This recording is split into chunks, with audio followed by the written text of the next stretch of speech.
인생을 살아가면서 후회 없는 삶, 이 지혜로운 삶을 살기 위해서 가장 필요한 것 가운데 하나가 뭐냐면 이 시대를 분별할 줄 아는 그런 능력입니다.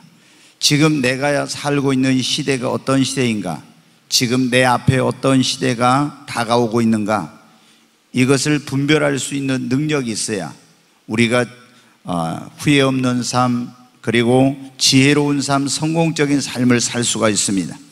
특히 이것을 세상적으로 뿐만 아니라 영적으로 아는 것이 굉장히, 이 시대가 어떤 시대인가 이걸 아는 것이 굉장히 중요합니다. 지금 내가 살고 있는 시대가 어떤 시대인지, 또 어떤 시대가 도래하고 있는 이걸 알지 못하는 사람은 자신이 어떻게 살아야 될지, 또 미래를 어떻게 준비해야 될지 이것을 알지 못하기 때문에 어리석은 삶을 살게 되는 거예요. 그리고 나중에 큰 대가를 치르게 되고 망하게 되거나, 회사이면 나라도 마찬가지예요. 나라나 이런 회사는 망하게 되고, 또 이런 걸 준비하지 못한 사람은 멸망의 길로 가게 되고 쓰라린 그런 후회와 고통을 겪게 되는 것입니다. 여러분, 우리가 성경에 보면 지금부터 4300년 전에 하나님께서 노아라는 사람이 살고 있을 때 온 세상을 하나님께서 물로 심판하시겠다 이렇게 말씀하시고, 노아에게 방주를 지으면서 그 시대 사람들에게 하나님께서 심판을 할 거니까 구원의 길을 찾아서 방주 안으로 들어가라고 하나님이 그렇게 말씀을 하셨어요. 그런데 그 시대 사람들은 어떻게 돼요? 이 하나님의 진노와 심판의 때가 가까이 와 있다, 지금 홍수 심판이 다가오고 있다고 하는 그런 그 하나님의 종이 전하는 말씀을 듣고도 시대를 분간하지 못하고 계속 육신의 쾌락과 세상의 즐거움만을 추구하다가 어떤 일이 일어나냐, 그들이 시대를 분간하지 못한 것 때문에 홍수 심판의 멸망을 당하고 말았습니다. 그 내용을 예수님께서 말씀해 주신 적이 있는데, 누가복음 17장에 있는 말씀을 한번 보겠습니다. 같이 읽겠습니다. 노아의 때 된 것과 같이 인자의 때에도 그러하리라. 노아가 방주에 들어가던 날까지 사람들이 먹고 마시고 장가들고 시집가더니 홍수가 나서 그들을 다 멸망시켰으며 그랬죠. 여기 보면 노아가 방주를 지어놓고 방주에 들어가던 날까지, 이제 곧 하나님이 세상을 물로 심판한다고 방주 안에 들어가라고 하는데도 그 방주에 들어가는 걸 보면서도 하나님의 진노와 심판이 이 지금 일어났다는 것을 모르고 시대를 분별하지 못함으로 여러분 어때요? 그냥 먹고 마시고 장가들고 시집가고 세상 쾌락 이런 걸 쫓다가 어떻게 돼요? 다 멸망을 했다는 것입니다. 그런가 하면 우리가 이제 이스라엘이 우리나라처럼 남북으로 갈려져 있을 때, 북쪽을 이스라엘, 남쪽을 유다라고 했는데 북이스라엘에 엘리사라고 하는 그런 선지자가 활동을 할 때였습니다. 그런데 그때 이 엘리사의 사환으로, 종으로 게하시라고 하는 그런 사람이 있었어요. 그는 자기의 주인인 엘리사 선지자가 행하는 놀라운 기적과 이적을 많이 보았고, 또 예언하는 그런 일들, 시대를 어떻게 살아야 될 것인가 이런 말씀을 들었습니다. 그런데 어느 날 이 이스라엘 옆에 있는 아람이란 나라의 국방부 장관이 나만이 문둥병이 걸렸는데 고치지 못해가지고 이스라엘에 선지자가 있다는 소문을 듣고 이제 병을 고치기 왔습니다.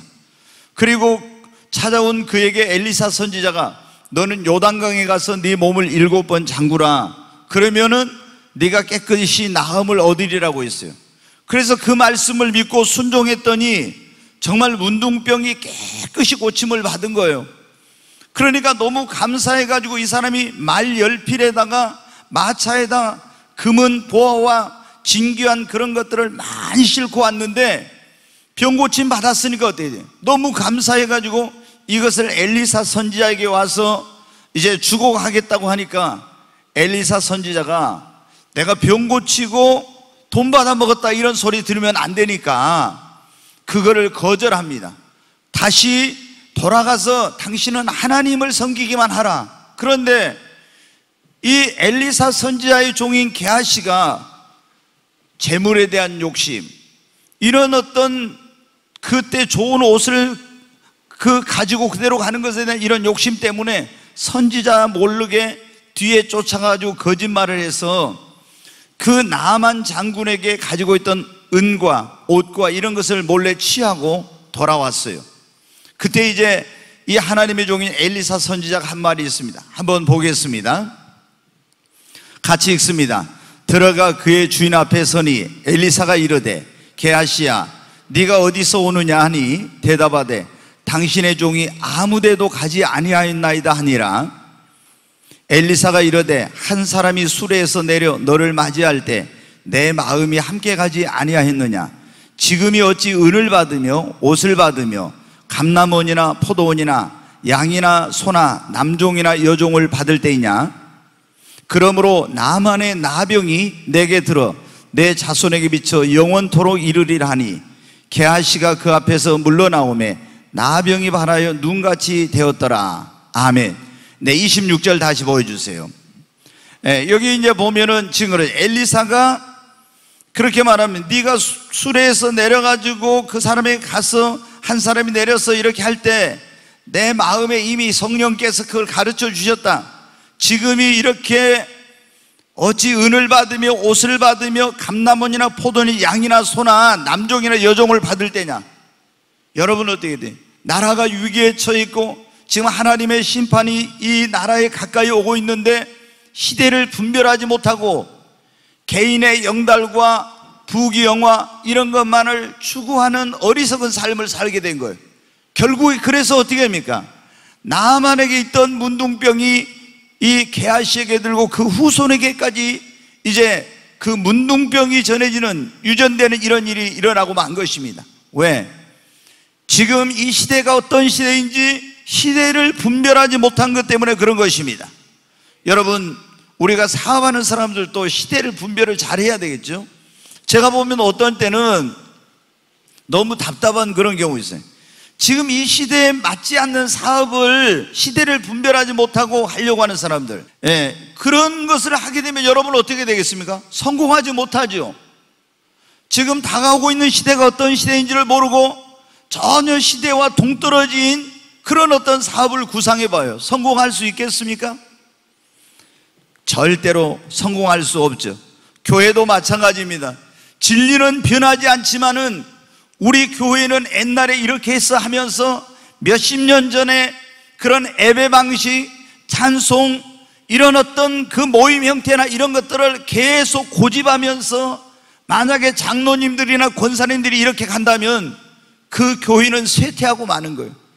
복음이라는 그 진리는 영원히 변하지 않지만은 복음을 문화라는 그런 옷을 입혀서 그 시대 사람들에게 받아들일 수 있는 방법으로 전해야 되는데 너무 과거의 전통과 어떤 것을 고집하면은 교회가 성장할 수 없는 거예요. 뿐만 아니라 여러분 국가도 마찬가지. 대통령이나 국가의 그런 지도자들이 지금 현재 시대 그리고 미래를 진단하고 어떻게 어디에다가 이런 어떤 우리 나라의 성장 동력을 찾아서 계속 나라를 발전시킬 것인가 이런 걸 해야 되는데 이런 시대를 분별하지 못하게 되면 그런 나라는 발전할 수 없죠. 여러분 어떻게 돼요? 우리가 모토로라고 하는 유명한 휴대폰을 만들었던 세계적인 회사를 알 겁니다. 그 회사가 여러분 어때요? 지금은 완전히 망했어요. 왜 그러게 됩니까? 시대의 변화를 읽지 못한 것입니다. 그래가지고 그 세계적인 유수한 회사가 망하게 됐어요. 여러분 소니라고 하는 회사 알죠? 옛날에 우리나라 사람들이 일본 여행 가면은 얼마나 소니 제품을 사고 좋아들 했습니까? 또 우리나라에서도 뭐 우리가 카세트나 전자제품 소니 안 써본 사람은 나이 드신 분들 거의 없을 거예요. 이런 세계적인 전자회사가 여러분 어때요? 지금은 완전히 도태되고 있습니다. 왜 그래요? 시대를 분별하지 못하고 미래를 준비하지 못했기 때문에 그런 거예요. 여러분 부흥하던 서구의 교회들이 왜 지금은 텅텅 비어있고 그리고 나이 드신 그런 어르신들만 몇십 명씩 모이는 이런 교회가 돼요. 시대의 변화를 그거를 분별하고 준비해야 되는데 그러지 못해서 교회가 쇠퇴하는 겁니다. 국가도 마찬가지예요. 예전에 필리핀이나 아르헨티나나 베네수엘라 얼마나 여러분 잘 사는 나라들이었습니까? 근데 지금 이 사람들이 시대를 분별하지 못하고 다가올 시대를 준비하지 못해가지고 굉장히 어려운 가운데 처하고 후진국으로 여러분 처지고 말았죠. 그런데 반대로 우리나라의 기업 가운데 삼성을 여러분 세계에서 초인류 기업이라고 그러잖아요. 삼성도 여러 번 위기가 있었는데 특히 이제 이병철 회장이 돌아가시고 이건희 씨가 회장이 됐는데 굉장한 어떤 그런 회사의 위기가 있었어요.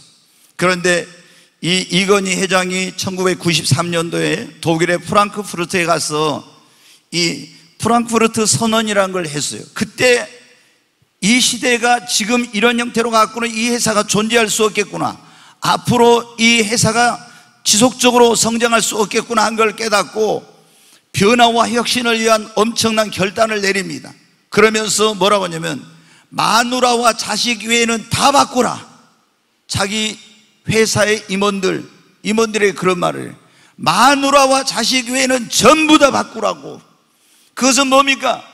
아주 혁신적인 그런 변화와 이런 어떤 것을 하지 않고는 시대를 보니까 이 회사가 살아날 수 없다는 거예요.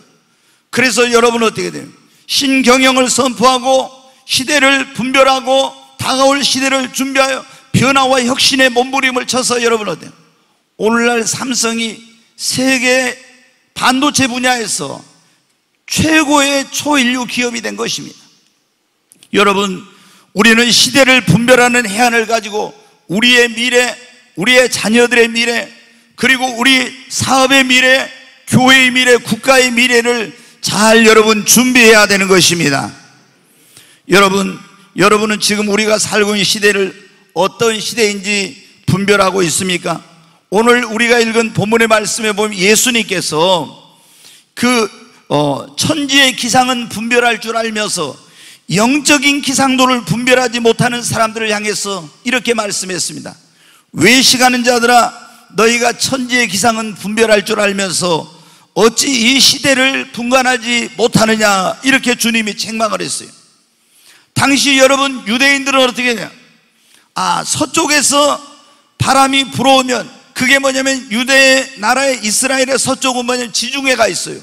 지중해에서 바람이 불면 비가 올라나 보다, 소나기가 올라나 보다 이렇게 금방 알았습니다. 그 다음에 남풍이 불어오면 그들의 남쪽에는 아라비아 사막이 있는데 아라비아 사막에서 바람이 불면 날이 굉장히 덥겠구나, 이렇게 이 사람들은 천지의 기상을 분별하고 비가 올 것을 대비해 준비하고 더울 때를 피할 것을 어떻게 준비하고 이렇게 했던 것입니다. 그런데 여러분은 어떻게 돼요? 이 사람들이 천지의 기상은 분별할 수 있었지만 이 시대가 어떤 시대인지 시대를 분별하는 영적인 능력이 없어서 주님이 이 사람들을 책망한 것입니다. 여러분은 지금 우리가 살고 있는 시대가 어떤 시대인지 알고 있습니까? 많은 사람들이 그렇게 말합니다. 우리가 살고 있는 시대는 4차 산업의 혁명 시대다, 인공지능의 시대다, 그리고 또 지식과 정보화의 시대, 테크노피아 시대, 생명공학의 시대, 그리고 신재생 에너지 시대 뿐만 아니라 건강 바이오 산업이 주도하는 시대가 될 것이다, 우주 항공 산업이 주도하는 시대가 될 것이다, 이렇게 말하고 있습니다. 다 맞는 말입니다. 그것은 우리가 이 시대의 세상에서 올바른 시대를 분별하는 그런 정말 올바른 판단이에요. 그런데 말입니다, 여러분은 영적으로 이 시대가 어떤 시대인지를 분별하고 있습니까?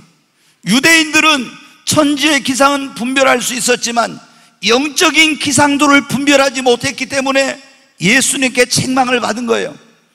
여러분이 이 시대를 정말 4차 산업혁명 시대, 인공지능 시대, 우주항공 산업의 시대, 이런 신재생 에너지, 테크노피아 시대, 이런 시대 등등으로 맞습니다. 그러나 여러분이 영적으로 이 시대를 분별하지 못한다면 여러분은 어리석은 삶을 살게 되고, 그리고 부끄러움과 수치를 당하게 되고, 앞으로 큰 낭패를 당하게 되고 멸망을 당하고 마는 것입니다. 그러므로 우리는 이 세상을 분별하는 그런 육신의 눈도 가지고 있어야 되겠지만, 정말 우리 살고 있는 시대, 다가올 시대가 어떤 시대인가를 영적으로 분별할 수 있는 여러분 능력을 가지고 있어야 되는 것입니다. 여러분, 지금 우리가 살고 있는 시대를 영적으로 분별하면 어떤 시대입니까? 자, 디모데후서 3장 1절부터 있는 말씀을 한번 보겠습니다. 같이 읽습니다. 너는 이것을 알라. 말세에 고통하는 때가 이르러 사람들이 자기를 사랑하며 돈을 사랑하며 자랑하며 교만하며 비방하며 부모를 거역하며 감사하지 아니하며 거룩하지 아니하며. 지금 보면은 사도 바울이 성령의 감동을 받아서 믿음의 아들 디모데에게 그 편지를 보냈습니다. 말세에 고통하는 때가 이르리니, 말세에는 이런 일들이 있으리라. 사람들이 자기를 사랑한대요. 돈을 사랑하고 자기 피할 시대, 자랑하고 교만하고 비방하고. 얼마나 요즘 댓글을 가지고 달아가지고 막 얼마나 인터넷 이런 데 많이 비방합니다. 부모를 어떻게 합니까?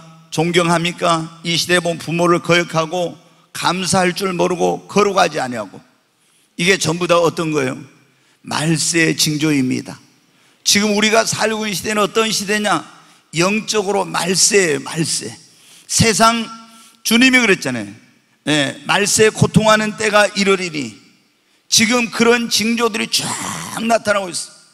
우리가 지금 살고 있는 시대가 어떤 시대인가를 영적으로 분별을 해야 됩니다.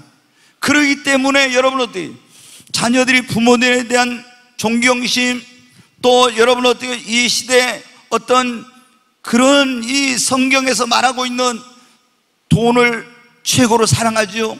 그리고 교만하지요. 자랑하지요. 그리고 서로 비방하고 거룩한 삶을 살지 않습니다. 얼마나 죄악된 삶을 사는지 몰라요. 자, 3절 한번 보겠습니다. 여기 보면 무정하며 원통함을 풀지 않으며 모함하며 절제하지 못하며 사나우며 선한 것을 좋아하지 않으며. 또 4절요. 배신하며 조급하며 자만하며 쾌락을 사랑하기를 하나님 사랑한 것보다 더하며. 보십시오. 성경이 말씀하고 있는 말세에 이런 일이 있으리라 했던 그대로 지금 나타나고 있잖아요. 이것은 우리가 살고 있는 시대가 영적으로 어떤 시대냐? 바로 마지막 때 말세라고 하는 것을 우리에게 가르쳐주고 있습니다. 우리가 여러분, 지금이 인공지능 시대, 4차 산업혁명 시대, 이것만 알아가지고는 안 됩니다. 영적으로 우리가 살고 있는 시대가 어떤 시대인가를 여러분 분별할 수 있어야 됩니다. 그리고 지금 우리가 살고 있는 시대를 성경으로 보면 미혹의 시대예요. 예수님께 어느 날 제자들이 가서 이렇게 물었습니다. 선생님, 주님의 임하심과 주님이 다시 오심과 세상 끝에는 무슨 징조가 있겠습니까? 이렇게 제자들이 예수님께 물었어요. 그때 예수님이 이런 말씀했습니다. 너희가 사람의 미혹을 받지 않도록 조심하라. 많은 사람이 와서 내 이름으로 내가 그리스도라 하며 너희를 많은 사람을 미혹하게 되리라고. 이 예수님이 오시기 전, 그리고 마지막 때에는 미혹의 시대라고 해요. 지금 여러분 얼마나 많은 거짓 선지자들, 거짓 그리스도가 나타나가지고 내가 제일의 예수다, 내가 하나님이 보낸 이 시대에 이기는 자다, 내가 참 목자다, 나는 하나님 보낸 보혜사다, 이러면서 얼마나 많은 사람을 미혹하고 있는지. 그런 이제 대표적인 사람으로 신천지 이만희나 이런 사람들, 정명석이, 전에 박태선이, 문선명이, 우리나라에 여러분 어때? 내가 제일의 예수라고 하는 사람이 40명이 넘어요 지금.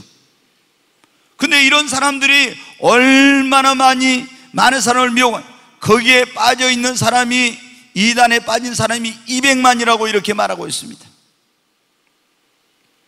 여러분, 어마어마한 숫자예요. 지금 우리가 살고 있는 시대는 이런 영적으로 보면은 미혹의 시대, 또 그리고 절대 진리를 부정하는 혼돈의 시대입니다. 여러분, 우리가 이제 WCC라고 해서 세계교회협의회라는 게 있어요. 근데 이 세계교회협의회가 뭘 하냐? 교회들끼리 모여서 협의를 해가지고 하나님을 어떻게 잘 섬기고 진리를 바르게 선포하자, 이런 걸 하는 게 아니라, 이 세계교회협의회는 2013년도에 부산의 백스코에서 그런 일이 있었지만은, 여러분 어떻게 해요? 세계 종교 통합 운동을 하고 있습니다. 그래서 종교가 여러분 어떻게 돼요? 통합이 되려면 어떻게 해야 되겠습니까? 기독교는 그러잖아요. 구원은 누구로만 받는다? 오직 예수 그리스도를 통해서만 구원을 받습니다. 다른 이로서는 구원을 받을 수 없고, 죄인된 인간이 죄 사함 받고 구원받을 수 있는 길은 예수님밖에 없다고 가르치고 있습니다. 그런데 여러분 어때요? 기독교, 불교, 유교, 이슬람교, 힌두교, 모든 이런 세상에 있는 종교들이 통합이 되고 하나가 되려면 어떻게 돼요? 기독교처럼 예수 외에는 구원 길이 없다 이렇게 하면 어떻게 돼요? 하나가 될 수가 없어요. 그래서 전 세계 종교를 통합하기 위해서 만들어낸 그런 이론이 뭐냐면 종교다원주의라는 거예요. 그게 뭐냐? 우리가 서울을, 목포에서 서울을 갈 때 기차로만 가는 게 아니라 버스로도 가고 자강으로 가고 비행기로도 가고 이런 여러 가지 방법으로 가듯이 천국 가는 길도 꼭 기독교를 통해서만 가는 게 아니라 불교를 통해서, 유교를 통해서, 천주교를 통해서, 이슬람을, 힌두교를 통해서 모든 종교를 통해서 다 갈 수 있다. 이렇게 해가지고 모든 종교에는 다 구원의 길이 있다. 이렇게 해서 가르치는 게 뭐냐면 종교다원주의라는 거예요. 오늘날 여러분은 어떻게 돼요? 많은 교회와 많은 사람들이 여기에 현혹돼 가지고 지금 멸망의 길로 가고 있습니다. 우리는 지금 이 살고 있는 시대가 영적으로 보면은 이렇게 여러분 주님의 오심이 가까운, 말세가 가까운 때요, 미혹의 시대이며 혼돈의 시대입니다. 그리고 많은 신자와 교회들이 주님을 버리고 배교하는 배교의 시대입니다. 세상의 달콤한 유혹에 따라 빠져서 마귀의 감언 이설에 속아가지고 많은 신자들이 이 교회를, 주님을 버리고 세상으로 가고 있습니다. 뿐만 아니라 점점 더 신앙생활이 어렵고 믿음을 지키기 어려운 시대에 살고 있어요. 지금 여러분 보세요. 전 세계적인 추세입니다. 동성애를 합법화하고 있습니다. 우리나라도 지금 동성애를 합법화하려고 하고 있어요. 사실은 국가인권위원회나 이런 데서는 거의 지금 지방조례 이런 데서는 합법화를 하고 있는 수준입니다. 그래서 하나님의 창조의 섭리를 거스르는, 성경에 보면 양성평등입니다. 남녀가 평등한 거예요. 근데 성평등, 동성애를 합법화하는 건 뭐냐면, 이 성평등이라는 건 남녀 간의 성만이 아니라 50여 개가 넘는 모든 성을 다 평등하다고 하는 이런 거예요. 하나님의 창조의 섭리를 어기는, 그리고 차별금지법이라는 걸 만들어서 지금 어떻게 하냐면 국가인권위원회에서 이번 21대 국회 9월 달에 차별금지법을 지금 상정한다고 하고 있습니다. 차별금지법이 뭐냐? 우리가 지금 신천지가 이단인데 신천지는 이단이다, 사입이다 이렇게 하면 여러분 어떻게 해요? 신천지가 고발을 하면은 제가 벌금을 내든지 감옥에 가는, 아니면 우리가 구원은 오직 기독교에만 있고 불교에나 유교에나 이슬람에는 구원이 없습니다 이렇게 하면 돼요. 다른 종교를 차별했다고 해서 고발을 하면 제가 벌금을 내든지 징역형을 받든지 이런 게 뭐냐면 차별금지법이에요. 여러분 어떻게 돼요? 이런 것을 만들게 되면 어떻게 합니까? 복음을 우리가 제대로 전하기가 어렵게 되는 겁니다. 신앙생활을 자유롭게 하지 못해요. 그런데 지금 이런 시대가 영적으로 지금 되고 있는 거예요. 여러분, 그래서 예수님을 믿는 사람들이 전도하기도 어렵고 신앙생활하기가 굉장히 어려운 거예요. 만약에 어떤 사람이, 남자 두 사람이 혹은 여자 두 사람이 자기들이 부부라고 해가지고 저한테 와서 동성 결혼을 하겠다고 주례를 해주라고 해요. 그럼 제가 있잖아요. 주례 못한다 나는. 그러면 어때요? 고발하면은 제가 가서 처벌을 받아야 됩니다. 이게 여러분 차별금지법이라는 무서운 거예요. 근데 지금 이것이 우리 눈앞에 현실화되고 있는 상황이에요. 영적으로 이 시대를 분별을 잘해야 됩니다. 여러분은 어떻겠습니까? 만약에 여러분의 자녀가, 아들이나 딸이 똑같은 남자를 데리고 와서 이 사람이 제 아내라고 그렇게 하면 여러분 어떻게 하겠어요? 똑같은 여성인데 딸이 또 다른 여자를 데려가서 이 사람이 제 남편이라고 여러분 하면 어떻게 하겠습니까? 이런 무서운 시대가 지금 오고 있는 거예요. 우리가 이 시대를 잘 분별해야 돼요. 뿐만 아니라 적그리스도와 666의 출현 대환란이 굉장히 임박한 시대입니다. 마지막에 보면은 세계 정부라는 것이 탄생하고 한 독재자가 나타나서 세계를 지배하는 그런 시대가 옵니다.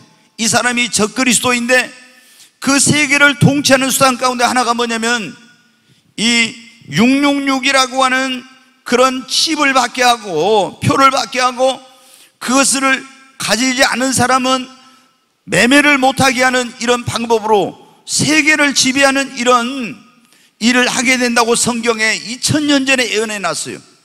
근데 지금 여러분 우리가 물물 교환에서부터 시작해서 전 이 화폐 제도가 바뀌었죠. 그리고 점점 이게 지금 어떤 시대가 됐습니다. 현금이 필요 없는 시대로 됐잖아요. 그런데 이제는 카드도 필요 없고 이미 그런 것이 개발이 돼 있어요. 우리 손이나 이마에다 표를 받아가지고 현금을 가지고 다닐 신용카드를 또 신분증을 가지고 다닐 필요도 없고 이런 시대가 오고 있습니다. 이것이 뭐냐? 바로 지금 적그리스도의 출현과 그리고 대환란이 매우 임박한 그런 시대라는 것을 영적으로 우리에게 보여주고 있는 것입니다. 뿐만 아니라 지금은 예수 그리스도의 재림이 아주 임박한 시대입니다. 자, 성경 말씀 한번 보겠습니다. 마태복음 24장 같이 한번 읽겠습니다. 무화과 나무의 비유를 배우라. 그 가지가 연하여지고 잎사귀를 내면 여름이 가까운 줄을 아나니 이와 같이 너희도 이 모든 일을 보거든 인자가 가까이 곧 문 앞에 이른 줄 알라. 여기 보면 예수님께서 그런 말씀을 했어요. 마태복음 24장 5장은 예수님이 오실 때 세상에 어떤 일이 일어나고 어떤 징조가 있을지를 말씀해 주신 건데 무화과 나무의 비유를 배우라 그랬습니다. 이 무화과 나무는 이스라엘을 상징합니다. 우리나라는 이제 무궁화가 우리나라를 상징하잖아요. 근데 이 무화과 나무의 비유를 배우라 하면서 그 가지가 연하여지고 잎사귀를 내면 여름이 가까운 줄 아나니, 이스라엘이란 나라가 가지가 연하여지고 잎사귀를 내는 것처럼 무화과 나무처럼 이렇게 무성하게 되면은 이때 너희도 이와 같이 이 모든 일을 보거든 인자가 예수님이 곧 재림이 가까운 때인 줄 알라, 이런 말씀이에요. 여러분, 이스라엘이란 나라는 하나님의 선택을 받은 그런 나라인데 그들이 멸망을 해가지고 전 세계에 1900년 이상 나라가 없이 디아스포라가 돼서 전 세계에 흩어져서 방황을 하고 있었어요. 그런데 여러분, 어떻게 2차 세계대전이 끝나고 나서 1948년 5월 14일 날 여러분, 전 세계 2000년 동안 나라가 없이 흩어져 방황하던 그들이 고토로 팔레스타인으로 돌아가서 나라를 세우고 독립을 선포했습니다. 그리고 계속 지금 이제 70년, 우리나라하고 비슷하죠. 우리나라도 일본의 식민지 가운데 있다가 1945년에 독립을 했는데 지금 70년 넘는 시간 동안에 계속 가지가 내고 그 잎사귀가 무성해가지고 이스라엘은 여러분 세계에서 그 어떤 나라도 무시할 수 없는 그런 나라로 지금 성장 발전했습니다. 여러분, 이렇게 되는 것을 보고도 너희가 뭐라고 했습니까? 예수님의 재림이 가까이 온 줄 알라고 그랬잖아요. 지금 여러분, 우리가 살고 있는 시대는 어떤 시대입니까? 영적으로 볼 때 마지막 때입니다. 대환란과 적그리스도 출현이 가깝고, 그리고 미혹의 시대이며 혼란의 시대이며, 그리고 신앙생활하기가 점점 더 어려워지고 배교의 시대이며 예수님의 재림이 임박한 이런 시대입니다. 여러분이 지금 이 시대를 세상적으로만 보면 안 됩니다. 영적으로 잘 분별하고 우리가 이 시대를 준비해야 되는 것입니다. 그러면 우리가 영적으로 이 시대를 분별했다면 무엇을 어떻게 해야 되겠습니까? 첫째, 구원의 문이 닫히기 전에 회개하고 예수 그리스도를 믿고 확실하게 구원받으시기를 바랍니다. 노아의 시대에 하나님께서 세상을 물로 심판하려고 할 때 구원의 길이 딱 하나 있었어요. 그것은 뭐냐? 그들이 죄를 회개하고 하나님께서 노아를 통해서 지어놓은 방주 안으로 들어가면 누구든지 구원받을 수 있었어요. 여러분, 이 시대에 하나님께서 마지막에는 어떻게 해요?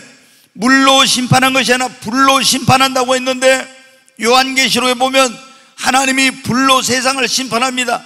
근데 그 심판할 때 멸망을 당하냐고 구원받을 수 있는 길은 4300년 전에는 방주 안에 들어가는 거죠. 지금 구원의 방주는 예수 그리스도이십니다. 여러분이 회개하고 예수 그리스도를 믿고 주님 안에 거하게 되면 하나님의 진노와 심판에서 멸망치 않고 구원을 받게 되는 것입니다. 그런즉 누구든지 그리스도 예수 안에 있는 자에게는 결코 정죄함이 없습니다.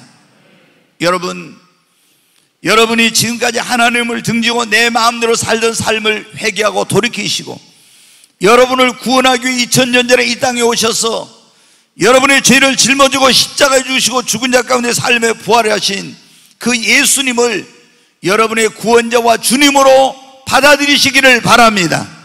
그리고 그 예수를 믿고 주님 안에 거하면은 하나님의 진노와 심판에서 여러분 구원을 받습니다.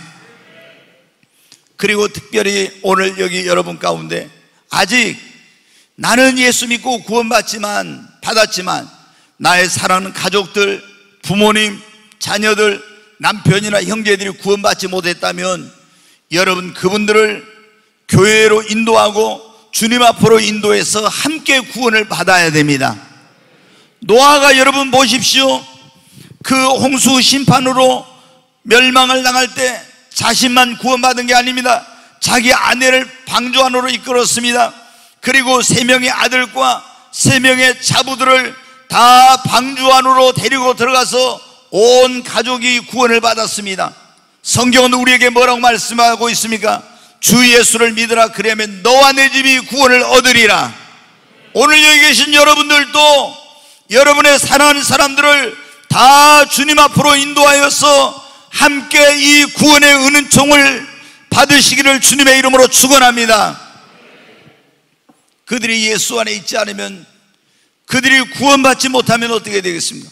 불과 유황으로 타는 영원한 지옥에 가서 고통을 당해야 되는데 지금 구원의 문이 닫힐 시간이 가까이 오고 있습니다.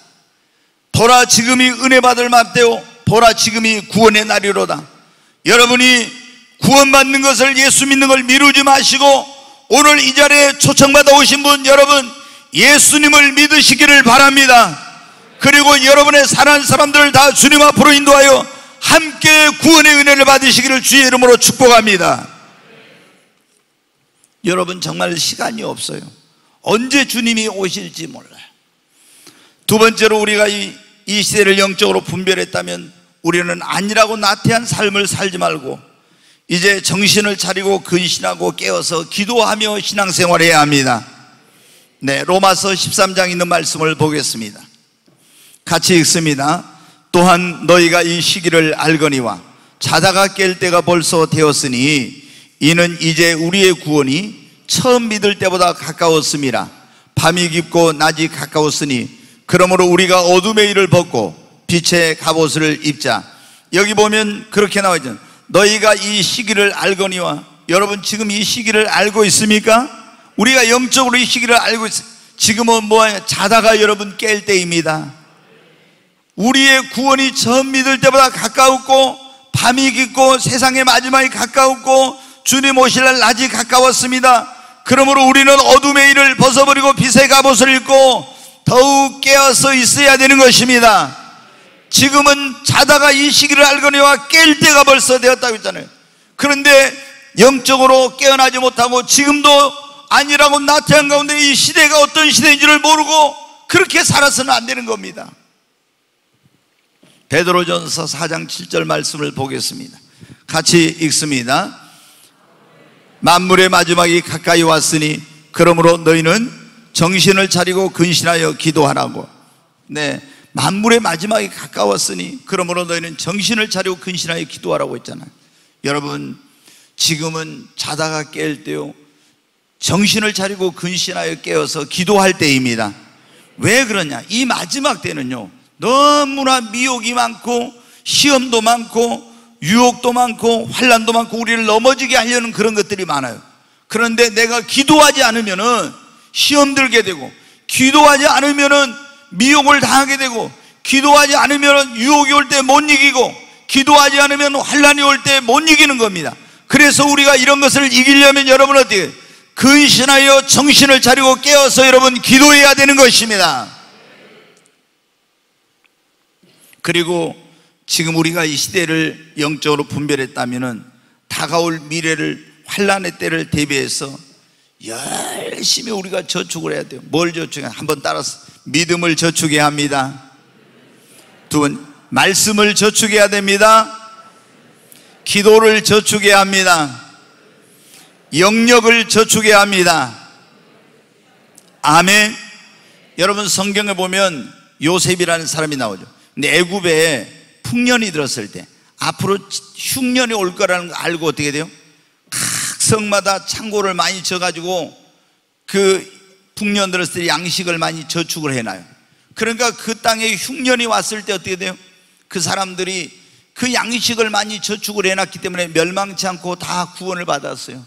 만약에 그때 풍년이 들었을 때 그 흉년의 때를 대비해서 양식을 저축해 놓지 않았으면 어떻게 돼요? 그들이 다 멸망하고 말았을 겁니다. 여러분, 우리가 지금 앞으로 어떤 시대가 다가오고 있다고요? 곧 눈앞에 대환란의 엄청난 무서운 시대, 시험의 때가 다가오고 있어요. 근데 지금 여러분 어떻게 해야 됩니까? 이렇게 신앙생활하기 좋을 때, 이때 열심히 여러분 어떻게 믿음을 저축하고 말씀을 저축하고 기도를 저축하고 영역을 저축해 놔야 환난의 때, 시험의 때, 고난의 때 여러분이 믿음을 저버리지 않고 승리할 수가 있는 것입니다. 지금 아무런 문제가 없다고 기도하지 않고 말씀 읽지 않고 여러분 믿음을 저축하지 않고 영역을 저축하지 않으면 어떻게 돼요? 여러분에게 시험의 때, 환난의 때가 오면 이기지 못하는 겁니다. 성경에 보면 다니엘의 세 친구 사드락과 메삭과 아벳느고는 편안할 때 어떻게 해요? 열심히 믿음 생활에 믿음을 저축해 놨어요. 그런데 어느 날 갑자기 느부갓네살 왕이 금신상을 만들어 놓고 여기 절하라고 합니다. 절하지 않으면 불무불에 집어넣는다고. 그런데 여러분 믿음을 저축해 놨기 때문에 어때요? 금신상에 절하지 않았어요. 그 시험을 이겼습니다. 여러분 다니엘은 어떻게 했습니까? 편안할 때도 하루에 3번씩 시간을 정해놓고 계속 기도했어요. 사자굴에 들어가는 이런 시험이 오고 여러 가지 어려움이 왔어도 기도를 저축해 놨기 때문에 이런 모든 시험을 이겼습니다. 여러분 우리가 엘리야라고 하는 선지자도 그 시대 이세벨과 아합이라고는 이런 악한 그 왕과 왕비 때문에 엄청난 박해를 받았는데 그것을 어떻게 돼요? 이런 시험이 오기 전에 영역을 저축해 나가지고 그 모든 환난과 시험을 이긴 거예요. 시편 1편에도 보면 하나님의 말씀을 주야로 묵상하는 사람은 시냇가에 심은 나무와 같아서 이런 환난이 오건 기근이 오건 이런 거 와도 두렵지 않고 이렇게 한다고 나와 있는 거죠. 여러분 어떻게 우리가 믿음을 저축하고 말씀을 저축해 놓고 기도를 저축하고 영역을 저축해 놓으면은 나의 신앙생활, 내 인생과 삶에 어떤 어려움이 와도 이걸 이겨낼 수 있어요. 근데 문제가 없다고, 편안하다고, 시련이 없다고 그냥 적당히 신앙생활 하던 사람 있잖아요. 갑자기 자기 인생에, 자기 가정에, 자신의 신앙에 어려움이 오면요, 인간의 힘으로 능력으로 감당할 수 없는 어려움이 오면요, 낙심하고 이기지 못하는 거예요. 시험에 드는 것입니다. 그러므로 여러분이 지금 아무런 문제나 어려움이 없어도 깨어서 기도하고 믿음을 저축하고 말씀을 저축하고 기도를 저축하고 영역을 저축하시기를 바랍니다. 여러분 우리가 지금 이 살고 있는 시대가 어떤 시대인가를 정확히 영적으로 분별을 해야 돼요. 그래서 우리는 어때? 지금 예수님을 확실하게 믿고 내가 진짜 구원받았는가 한번 확인해 봐야 돼요. 그냥 교회만 다니면 안 됩니다. 내가 오늘 죽어도 천국 갈 수 있는, 예수님 오시면 정말 나는 주님 만날 수 있는가? 그리고 아니라고 나태한 신앙생활을 깨어서 정신을 차리고 기도하고 그 환난과 시험의 때를 지금 다가오고 있으니까 그걸 열심히 지금 저축을 해서 준비를 해야 돼요. 그리고 예수님 오실 때 부끄러움 없이 만날 수 있도록 신부 단장을 잘 해야 됩니다. 여러분, 예수님은 다시 오십니다.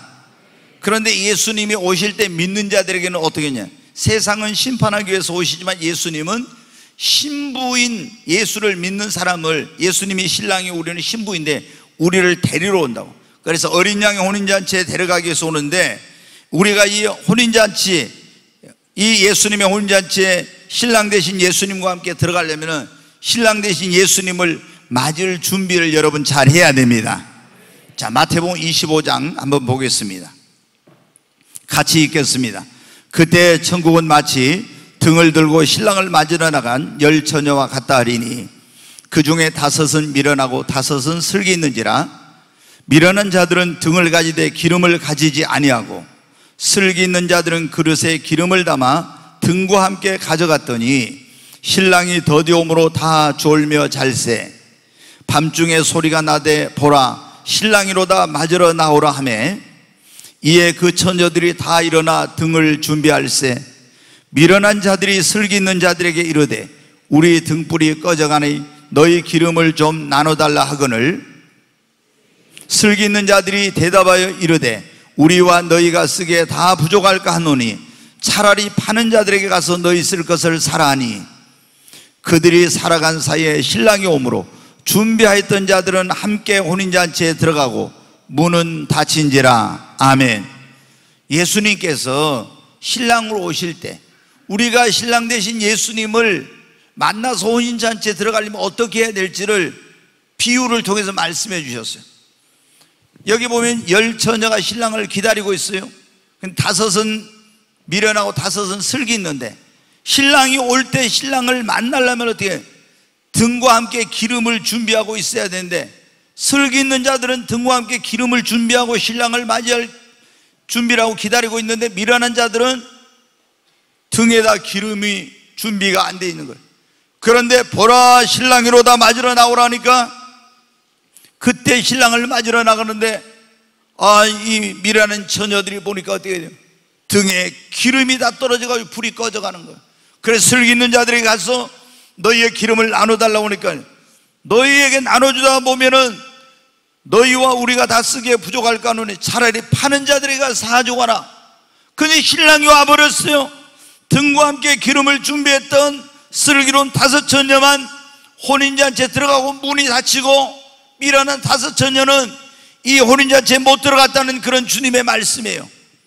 여러분, 예수님이 신랑으로 오실 때 우리가 어떻게 해야 예수님을 만나서 어린 양의 혼인잔치에 들어갈 수 있는지 그거를 비유로 말씀해 주신 거죠. 여러분, 성령의 기름 등불을 준비해야 됩니다. 여러분이 그냥 교회만 다녀가지고 안 됩니다. 성령의 충만함을 여러분 받아야 됩니다. 그리고 깨어서 신랑 대신 예수님을 맞이할 준비를 하고 의의 세마포를 입고 그리고 정결한 처녀로 준비되어서 예수님을 맞이할 준비를 해야 되는 것입니다. 근데 오늘날 얼마나 많은 사람들이 교회를 다니면서 자기의 신앙의 등불, 다시 말해서 성령의 기름 다 떨어진 것도 모르고 미련한 5 처녀처럼 잠만 자고 있는 신앙생활하는 사람들이 얼마나 많은지 모릅니다. 그렇게 해갖고는 여러분 절대 주님 못 만납니다. 여러분이 주님을 만나려면은 여러분의 영혼 안에 하나님의 성령의 기름으로 충만해 있어야 되는 것입니다. 지금 주님의 오심이 얼마나 가까운데, 만약에 오늘 밤 주님이 오시면 여러분 어떻게 하겠어요? 그러므로 우리는 언제 주님이 오시더라도, 시한부 종말론 이런 사람들 있잖아요. 주님이 뭐 몇 년 몇 월 며칠, 이건 다 어리석은 짓. 주님은 언제 그날과 그 시를 모른다고 했잖아요. 오실지 언제 오시더라도 주님을 만날 수 있도록 준비하고 있어야 됩니다. 아멘. 그래야 여러분이 어린 양의 혼잔치에 들어가요. 지금이 얼마나 그런 주님의 오심이 가까운 때인지 몰라요. 한 가지만 이제 말씀을 드리고 마치겠습니다. 주님의 재림 가까운 이때 주님이 다시 오시면 우리가 칭찬과 상급을 받을 수 있도록 열심히 정말 신앙생활하면서 봉사하고 헌신하고 충성하고 영혼 구원의 힘을 써야 됩니다. 자, 요한계시록 22장 12절 말씀 보겠습니다. 같이 읽습니다. 보라, 내가 속히 오리니 내가 줄 상이 내게 있어 각 사람에게 그가 행한 대로 갚아주리라. 예수님이 하신 말씀이에요. 보라, 내가 속히 올 것이라고. 그리고 내가 줄 상이 내게 있어 각 사람에게 그의 행한 대로 갚아주리라고. 여러분, 우리가 구원받는 것은 행위로 구원받는 것이 아니라 회개하고 예수님을 믿음으로 구원을 받습니다. 근데 주님 오실 때 상을 받는 것은 어떻게 되냐? 내가 구원받은 다음에 어떻게 살았느냐, 어떻게 주님 앞에 헌신하고 봉사하고 충성하고 영구원에, 이거에 따라서 부끄러운 구원을 받을 수 있고 영광스러운 구원을 받을 수도 있어요. 우리 주님 오실 때 여러분 상을 받고 주님 앞에 칭찬받도록 우리는 열심히 여러분 신앙생활을 해야 합니다. 이제 말씀을 맺으려고 합니다. 여러분, 우리가 지금 살고 있는 시대가 어떤 시대인가? 많은 사람들이, 미래학자들이, 저도 미래학자들이 쓴 그런 책을 봅니다. 이 세상이 어떻게 돌아가는지를 알아야 되니까, 다가올 시대를 준비해야 되니까. 그래서 제가 가더라도 이 교회는 남아있을 건데 이 교회의 미래를 어떻게 준비시켜놓고 다음 세대에게 리더십을 넘기고 그러고 내가 가야 될지, 저도 그런 고민을 하면서 항상 기도하고 이렇게 살아가고 있어요. 여러분, 어떻게, 우리가 이 시대를 분별하지 못하고는 절대 그렇게 할 수가 없습니다. 그래서 우리가 이 시대를 분별할 수 있는 통찰력을 가져야 돼요. 근데 더 정말로 중요한 것은 육신의 눈으로 이 시대를 분별하는, 거기에서 머물러서는 안 됩니다. 영적으로 성경을 통해서 우리가 살고 있는 시대가 어떤 시대인가를 여러분 분별을 해야 되는 것입니다. 지금은 마지막 때입니다. 주님의 오심이 가깝고 적그리스도와 대환란의 출현이 가깝고, 그리고 미혹과 혼란의 시대입니다. 그러므로 우리는 지금 확실하게 내 자신의 신앙을 점검해보고 구원받아야 되는 것입니다. 그리고 깨어서 기도하고 우리의 미래를 위해서 저축을, 믿음 저축, 말씀 저축, 기도 저축, 영역을 열심히 저축하고 주님 오실 때 부끄러움 없이 주님 만날 수 있도록 신부단장하고, 그리고 주님 앞에 갔을 때 칭찬받고 상을 받을 수 있도록 열심히 신앙생활을 해야 할 때인 것입니다.